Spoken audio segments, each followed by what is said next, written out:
வணக்கம் தமிழா. இன்றைக்கி நம்ம சேனலில் நம்ம பார்க்க போகிறது ஒப்பட் ரசம் எப்படி செய்கிறதுன்னு பார்க்க போகிறோம்.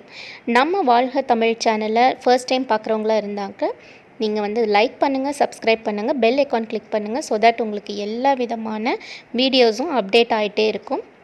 ஓகே, ஃபஸ்ட்டு எப்படி செய்யலான்னு பார்க்கலாம். நம்ம துவரம் பருப்பு வேக வைப்போம்.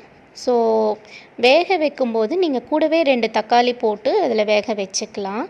தக்காளி பெருசாக இருக்கிறனால நான் இப்போ 1 மட்டும் போட்டுக்கிறேன். வேக வச்சதுக்கப்புறம் அதில் இருக்க தோலை நம்ம எடுத்துட்டு இப்படி மசிச்சு விட்டுக்கோங்க.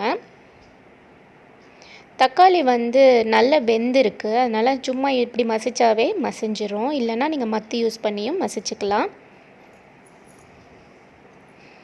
அதுக்கப்புறமா நீங்கள் ஒரு வடை சட்டியில் கொஞ்சமாக எண்ணெய் ஊற்றிட்டு கடுகு, சீரகம், சிகப்பு மிளகாய் ஒரு 2 போட்டுக்கோங்க.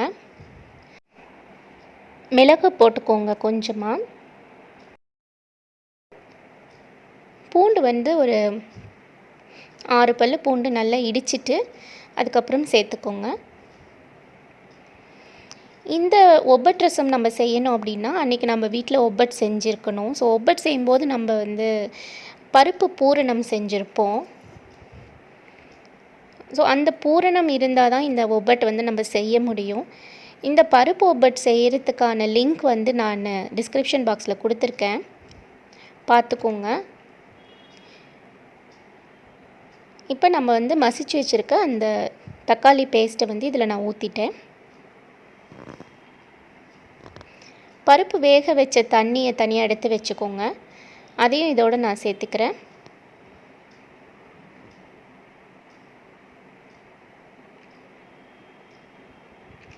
கொஞ்சமாக மஞ்சத்தூள் போட்டுக்கலாம், கல் உப்பு போட்டுக்கோங்க.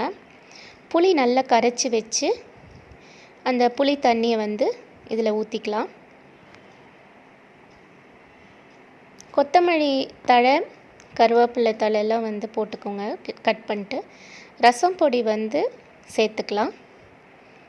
இது கொஞ்சம் கொதிக்கட்டும். கொதித்ததுக்கு அப்புறமா நம்ம கடைசியாக தான் பூரணம் சேர்க்கணும். ரசம் பொடி எப்படி பண்ணுறதுன்ட்டு நான் டிஸ்கிரிப்ஷன் பாக்ஸில் கொடுக்குறேன். ஸோ அந்த லிங்க் பார்த்துக்கோங்க. பருப்பு பூரணம் செஞ்சு வச்சதில் நான் ஒரு 2 பூரணம் எடுத்து கடைசியாக இதை நம்ம போட்டுக்கலாம்.